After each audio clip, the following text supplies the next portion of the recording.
You wake up, you already feel tired. Not the kind of tired that sleep fixes, the kind that follows you into the weekend, into your vacation, into the moments you're supposed to enjoy. You used to care about your work. Now you don't feel much of anything about it.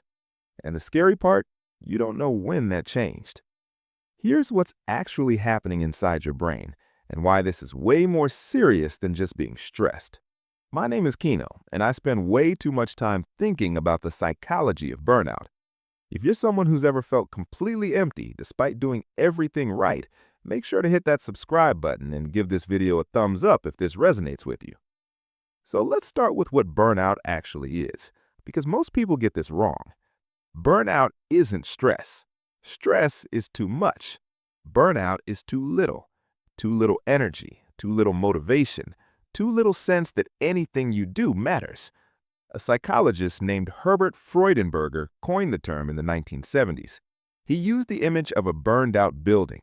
From the outside, it looks like it's still standing, but inside, there's nothing left. The researcher who really mapped it out, Christina Maslach at UC Berkeley, identified 3 core signs: emotional exhaustion, you feel completely drained; depersonalization, you become cynical, disconnected, almost numb to the people and work around you; and reduced accomplishment, that creeping feeling that nothing you do is good enough or matters anymore. Think of it like a battery that doesn't just run low, it loses the ability to hold a charge at all. Here's what's actually happening under the hood. Your brain runs on emotional fuel. When you care about something, you invest that fuel. You push harder, stay later, give more, and for a while that works. But burnout happens when the withdrawals keep coming and the deposits never do. No recognition, no control over your work, no sense of fairness, no community. Studies show the top driver of burnout isn't even workload, it's a lack of support and recognition from leadership. That's the part people don't expect. Here's the part that should genuinely surprise you. A BCG study of 11,000 workers across 8 countries found that nearly half, 48%, are currently dealing with burnout. And when employees felt included and valued at work, that number was cut in half, not by working less, not by taking a vacation, by simply feeling like they belonged somewhere that saw them. And this is why burnout hits millennials and Gen Z hardest. Research from Indeed found that 59% of millennials report feeling burned out, compared to 31% of baby boomers. You grew up being told to work hard, follow your passion, hustle. So when that passion runs dry and nothing's left, it feels like a personal failure. But it's not.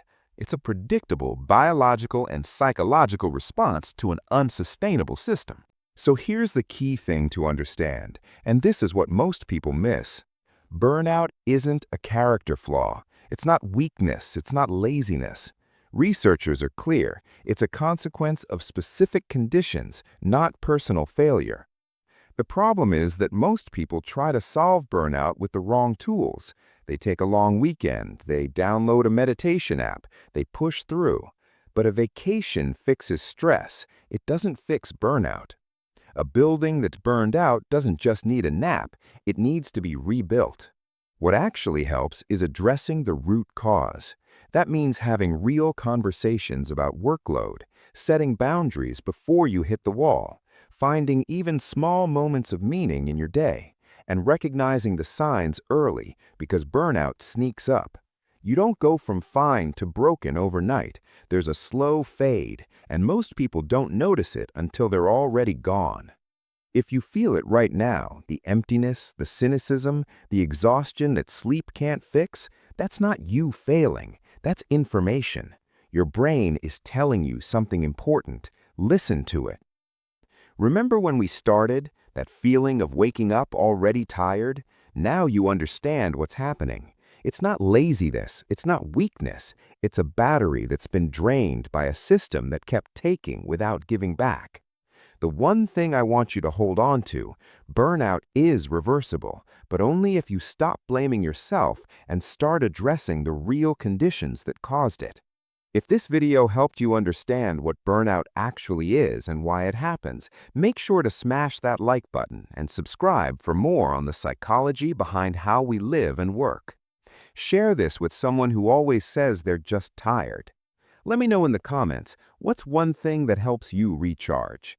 Thanks for watching, and I'll see you in the next one.